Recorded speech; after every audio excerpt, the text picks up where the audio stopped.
marvandtile.mov, the weekly tech show where we talk about behind the scenes, the coolest tech news and Code of the Week. Today I'm joined by this fantastic range of guests. Introduce yourself, guys. You go first. Hi, I'm Sturkey. I'm the ex-technical director of a lovely place known as YSTV, and I've come back to do this show. I'm Meg Maguire. I'm one of the current station directors of this lovely, fine establishment, and I got invited on this show about 2 minutes ago. We love it. We love planning. I think that's a core thing of what we do at YSTV.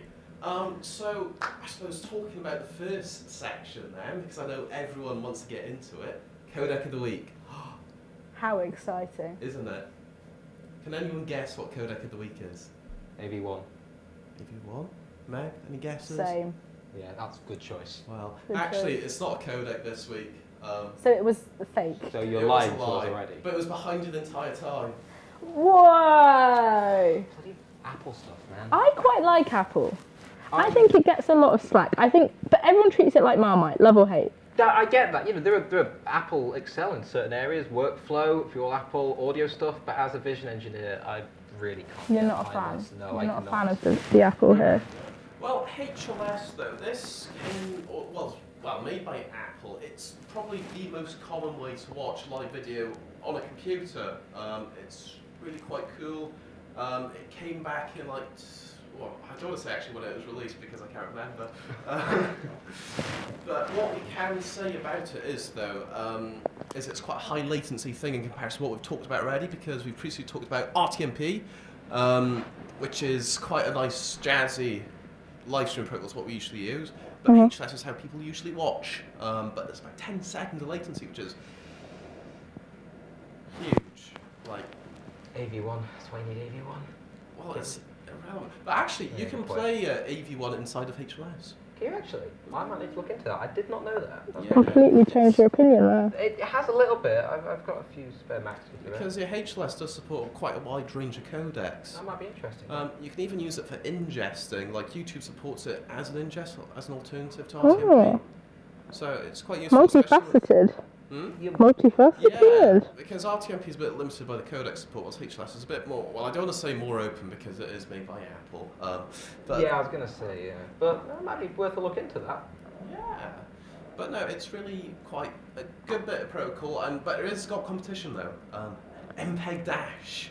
So the MPEG group can make many things, such as MP4, and they got an alternative. So it's got some hot things. But yeah, so now we're going to go into the news. The news. The news. The news. Go on, treat us. So, major drama. So our fantastic favourite news journalist, Jamie, Oh, has had his nose to the ground. oh gosh, dear. what's he found this He week? has found that WhatsApp has announced that it would rather be blocked than weaken security, apparently. In today's age, I can actually sort of understand that because there's a lot of issues with security, especially in data mining and data breach, especially platforms like that. And you've seen the last about year or so, WhatsApp have been really pushing their marketing and their adverts, how secure they are, and that there's no external access to your messages. So I can sort of get behind them on that. I can see where they're coming from. They've been doing end-to-end encryption since 2016, apparently. Wow, okay, that I is think impressive. that makes sense though. Then why would if they're trying to say their kind of high security is almost their selling point. Yeah. Also, the demographic they kind of reach to, Yeah. typically older. That's where people might be more fearful about stuff. So I think it checks out. Yeah. Let's check out. But no. But yeah, apparently British government have considered laws against it, apparently, Oh, really? of having such end-to-end security. Now that's interesting. Yeah. What are they after? I do wonder. But other things in news, apparently Twitter is having some more tech issues. No, I saw this. Did they delete another API? What have they done this time? Apparently, Twitter, after the semi-recent layoffs of technicians struggling with lots of technical issues. That's what's in the notes. Classic Jamie journalism there. I mean, he's not wrong. I mean, you can just essentially sum up the entire situation with... Well, Elon Musk summed it actually for us. Oh, Well, God. this platform is so brittle, open bracket, close bracket, will be fixed shortly. I think we should get Elon on the show. We really We should. could. We should do reach it. out. Elon, if you are watching, every week, come on. I Yeah. don't see why he isn't, to be honest. So. I think he is. I've heard through the grapevine he does watch the Through show. the grapevine. Just through the. It's rumoured. I mean, if he's willing to do an episode of Rick and Morty, then he's definitely willing to stoop low enough to do this show, right? Exactly. Yeah. Exactly. That's what we strive for quality-wise. And then other news, TikTok has been in the news. Oh. They've Ooh. released a new project called Clover. So apparently, it's to monitor data flow because they've had recent. That's Well, just they- Elon. Elon Musk, Well, right. Elon has decided to join us now. Uh, Lovely to see him. Some did. Yeah, so there's been a lot of security concerns with TikTok because of its relations to the Chinese government here. So apparently, working with this new security company, it's how they try and. Well, I don't know how they plan on. Because they're trying to reassure people that they're Yeah, not just selling all the apparently. information to the Chinese government. But then again, you know, what on TikTok could you really sell to the Chinese government? There must be something in there. They just like watching TikToks. Nothing wrong with that. Clearly. Everyone needs a hobby. Everyone exactly. needs a pastime. Particularly in a high stressful job like the Chinese government. I suppose so. But yeah, so apparently it's also been trying to earn trust, but also investing in local facilities as well. So in Europe now, apparently they're going to be building 2 new data centres, Ooh. which has come to the cost of £1.1 billion. It's a lot, but it's, you know, I suppose it depends in Europe where it is, what jobs it's offering, you know, if it's any benefit to any local economies. Probably won't be, but yeah, you try and stay optimistic and positive about these kind of things. Yeah, exactly. And there we go. And that is all the news we've got for this week. Lovely. I It's feel not so bad. informed. Yeah, a lot of social media stuff this week. Yeah. Very Exactly. app-based. Mm. No. And so what we're going to do now is we're now going to be talking about what's been going on for the past week. Whoa. Whoa. What has been going on? It's been quite busy. I Yeah. think the main thing is we've had some new cable mats. Yes, I've smelt them. Yes, We smelt there, them. you We can do smell them here. apologise to people who are in the maths department because it does smell a bit like a car factory right now. But you look the other side, they are really nice cable mats. They are nice cable mats. It's health and safety. Yeah, Smell. yeah. You've got to make sacrifices for health and safety, and we're all about health and safety here. Exactly. They And may that's what smell, we're but you're trying not to going to do. trip over them. That's what's important. That's the important Exactly. thing. And the other hot thing that we've done is we've had a brand new battery charger. Very exciting. Very What I've exciting. not seen this. What batteries are this for? Well, what we're going to do is we're going to be cutting to Jamie, who's done a fantastic report for us on our brand new battery charger. Oh, joy. Lovely. Spectacular. There we go. Take it away, Jamie. I have no idea how this is going to be a video worth watching, but if Dan managed it returning a CFast card, I'm sure I can do it. So Wise TV uses, for our live shows, a lot of lavs, and each lav uses 4 AA batteries, because both the receiver, which is this model here, has 2 AA's, and the transmitter, which has the lav actually plugged into it. This one's broken, so I can't do it with one hand, but just trust me, there's another 2 in there. This means we go through about like 8 batteries a fortnight, more than that definitely, because we have the Zoom that has it, we have a bunch of other stuff, and this basically means we're permanently buying new batteries, which isn't great. So we've purchased 20 rechargeable batteries and a battery recharger, and it's arrived. Let's go see it.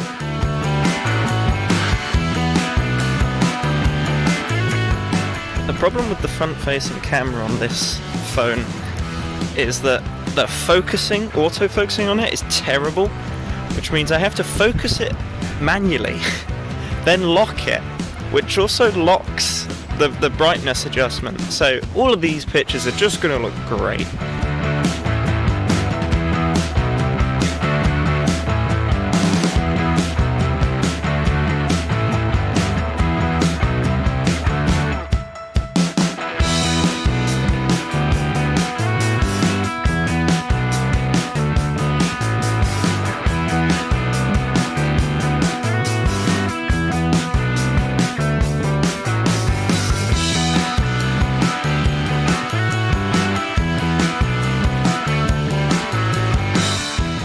not sure how much of that footage I can show because I might have accidentally doxed myself, but we've got the package with labelling removed.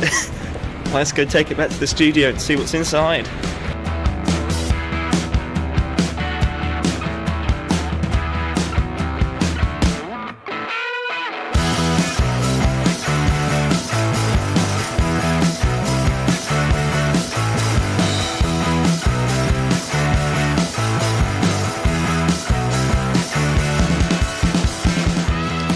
I've blacked out any information that I don't want to put on screen, but the issue is, that's not my name. Okay, so we've got permission to open the parcel, so we're just gonna cut through the privacy tape I put on here. Wow, that has not gone well. Wow, this is very difficult to do one-handed. Okay, I'll be back in a sec. Right, this time we may be able to get in the box. What's inside? Well, we've got... Oh, this is hard one-handed. We've got our intelligent charge station, which I believe comes with some more batteries itself. It can charge 8 batteries, AA's, at the same time. It is micro USB powered. If you want to learn more about USB standards, look at this video in the top right. And we've got our 20 AA batteries.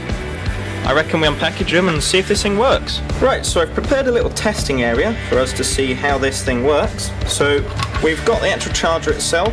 I mean, it feels like kind of cheap plastic, but at the same time, it feels like it wouldn't break if you threw it at the floor. We've got our... Oh, that's probably about... Is that half a metre? I can't really tell how long that is. So let's go ahead and plug it into this USB hub here, and then plug this end the right way in.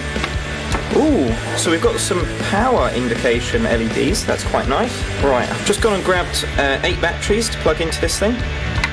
So let's plug that one in.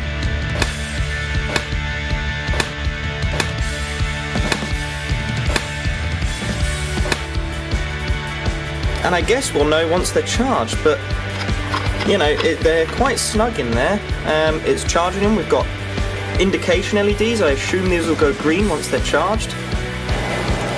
Right, I'm operating quite the cursed setup. Currently using our marketing camera to vlog, and I can't really focus it, so this may be awful. I have not much else to say. I've tried to make this VT as long as possible because it is just getting a product. Back to you, Reese. And there we go. Thank you very much, Jamie. So that we've had to no return because it broke. Quite a shame, but it happens. It That's happens. fantastic, that is. Yeah, It does happen. So now we're gonna just, I suppose, meet the team then. So, Lovely. Sturkey, would you like to actually introduce yourself a bit more? Well, who are you? As I said, I am... Oh boy, here we go. Hello, so I am Will Sturk, aka Sturkey, as most people know me, as most people call me by. As I said earlier, I was the technical director of YSTV before Beth, and I was briefly Beth's Dep Tech director. Dep Tech, that's the one. Wait, wait there for a second. I've left YSTV, I'm an alumni, and I now work in the industry for a technical agency, renting equipment and working on broadcast gigs. That's me. Impressive. And so, Meg, what about you? What have you been doing tonight, actually? That I think. What have I been doing tonight? Lots. So I am the station director here at YSTV, so I run the show, I guess, and I've been doing lots of different stuff tonight, trying to producing graphics all around, just making sure this whole shebang all comes together. I know, and you've done a damn hand job, I think. Oh, too kind, Reese. It's a group effort. Group effort. Exactly. So I want to ask now, so has there been a favourite production for you guys to work on? We'll start off with you, Meg, then, shall we? Ever? At YSTV. In the whole time? Well, Yeah. in my 3 years, been a lot. I mean, I do have my personal favourite productions. Ann Lister, of course. It's a classic. But I do love a live show. And honestly, 55th anniversary, 40-hour live stream, pure chaos. But that was a big one for me. I did enjoy that. It was very long, very tiring, lots of different technical things going on, but it was fun. So that was one I enjoyed. Oh, fantastic! And so, what has been your favourite production, Sergey? Well, I've worked on quite a few, some live, some pre-rec over the years. I'd say it kind of comes between two. There's I've done a few impromptu live streams before, unscheduled live streams. Some of them I'd put test up live streams. Test live streams, yeah. You might find those if you dig back through the YSTV archives. But if I was to list an official one, it was one of the episodes of Oranges and Lemons I did when we did that back in the day with Gwen Davies walking around doing the post-it note sketch. That was my first ever production. It had me in tears. It was very, very fun. I highly recommend you go watch that because it is incredibly funny. That was my first ever YSTV production, so a bit of history there for you. Bit of history, right, so I'm going to mix up a bit here. So Meg, have you ever had a favourite bodge then at YSTV? Oh. And Stick, I've got a different question for you. Okay. We've had many. Yeah. Yeah. It It's could be hard. tech, it could be a production bodge. We've had a lot. It's constant here. We've had a few just tonight, to be honest. We've had a lot of bodges happen. A recent one. Waffle Wednesday was a recent one that happened that I'm quite a fan of. It was Pancake Day, and we were going to do a stream, and then we didn't do a stream. No. So we were like, what can we do? Pre-recorded, but it'd be released not on Pancake Day, but about pancakes. And there were no pancakes in Nisa. They only had waffles. So my clever solution to that was, it's just Waffle Wednesday. Just release it on a Wednesday. Any Wednesday. That was a recent bodge that I think turned out pretty well. I got a free waffle out of it. Everyone was happy. Exactly. Free waffles and content. Exactly. That's fantastic. Now, Sturkey, I've got a question for you. Even this. What is your favourite gadget, I suppose? That's favourite gadget. Well, if we go to something that class as a gadget, and this is not everyone at home will know what this is, but if you've done any work in live stream broadcast before, you might do. I'm going to go hands down the Decimator. The Decimator, yeah. Oh, that's there's no problem that there's no sin that can't be forgiven through the use of a Decimator. That's the best. I think best name as well. It's impressive. Really is. Really if you walk in and go, bold colour as well. Yeah. Yeah. It's out there. It knows what it's doing. Yeah. Don't know what it does. But it works. It does work. It's called the Decimate. It brings fear, I think. Oh yeah. Intimidation. Decimates. Absolutely. Decimator. Beautiful word. And so would you like to, with our topic of tech, would you like to demonstrate all the goodies you brought? Yeah, so I've brought, as I said, I'm a vision engineer in the industry, but as a hobby, I'm a bit of a grip/gaffer in a few little film stuff. So I've brought a few lights with me to sort of demonstrate. Now I'm not going to be talking about the more artistic, the cinematography side of lighting. I'm going to talk about more the control and the back end of lighting. How we set up what we want. So this is one of YSTV's old lights. So I'm going to just briefly show kind of an old school light here. So this is a tungsten halogen. So this is a big bulb. It's plugged into the mains, and if I switch this on, I'm just going to yell striking. There we go. That's probably drowned out some cameras. I'm sorry, guys. Yeah, I probably should point that up further. And that's, if you want to change the light that's coming out of this, you would slap a gel, which is a coloured sheet, or a piece of diff over the front. If you want to lower the intensity, you'd have to connect it to what we call a voltage dimmer, which is a lot of faff. And when you're working with a director who wants a 10-minute turnaround, that's, and they want something very specific lighting setup, that can be a bit of an issue. So we're going to turn that off, and I'm going to show you the wonderful world of LEDs. Let's get this out of the way. I've got some of those in my house. Yeah, well, LEDs are becoming a very prominent thing now in the film industry, and they give you a lot more creative control and a lot more options when you are on set. So, first one, which some people may have noticed, is usually on YSTV sets they have their tubes, which unfortunately we're not using tonight, but we have this lovely sadly, LED strip. Two of them are broken right now. Yeah, which is, it is a problem, but we'll get there and sort that. I'll tell you what, shall I put some of the lights on? So we've got the LED strip, which is currently running there. We've got these, which in a way are sort of smart bulbs. These are LEDs, But when you're, say if you're filming on a set that's in a house or an Airbnb or something, you can swap out any bulbs in the house for these, and you have full control over house lighting. And then last but not least, we have one of our little Cobb 60Xs, which is a little spotlight, little spot in the front, entirely battery powered, shove into tight corners, get about the place.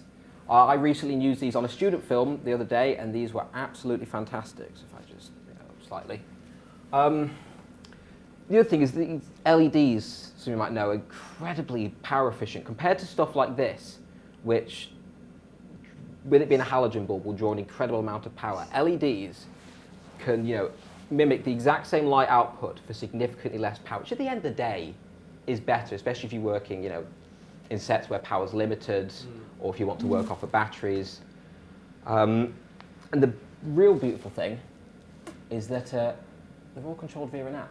There's none of this weird stuff with voltage dimmers or slapping gels on the front or frost.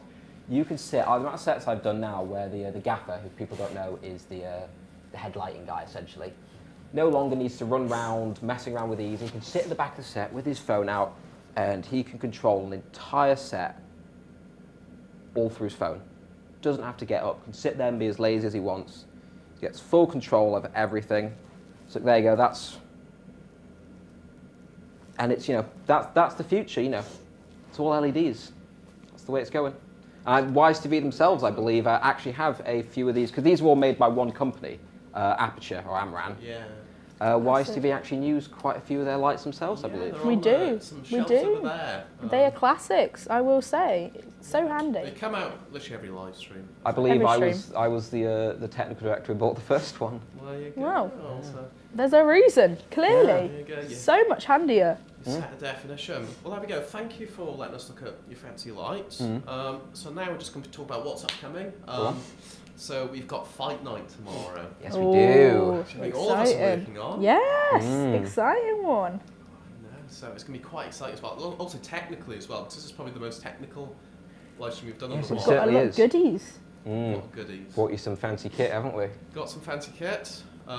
There's 8 cameras live, 10 cameras in total, which I can't think of any other productions which has reached that recently.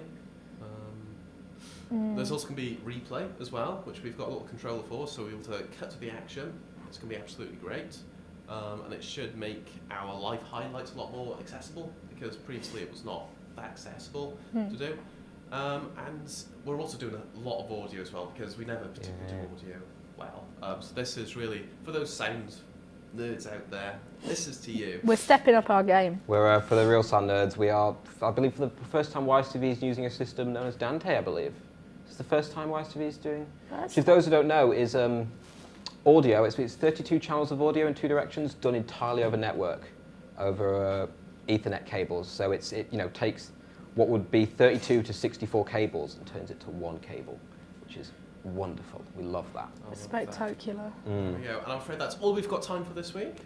So thank you guys for coming on. Thanks for having me. Pleasure, Big yeah, fan of the wonderful. show. We love it. I've been watching for It's ages. been an honour. It's my honour really having you guys on. Legends. Yeah, We try. we do our best. We do our best. Do your best. And there we go. Well, thank you for watching, gang.